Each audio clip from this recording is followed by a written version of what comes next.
This is the SEAFLO 350-10 portable aerator kit, and today we're going to set it up in this cooler and demonstrate it.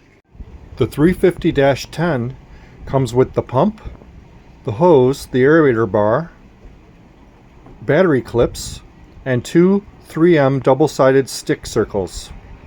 The 350-10 installs with suction cup mounts, and the aerator bar also has suction cup mounts. Or you can use a glue or the double-sided tape for a more permanent installation. Here we have the 350-10 set up in the cooler. It's just secured with suction cup base and the two suction cups here. And I've drilled two holes in the side of the cooler and put a dab of silicone to make that waterproof. I have the battery connectors on the SEAFLO pump wire, and I will connect the battery.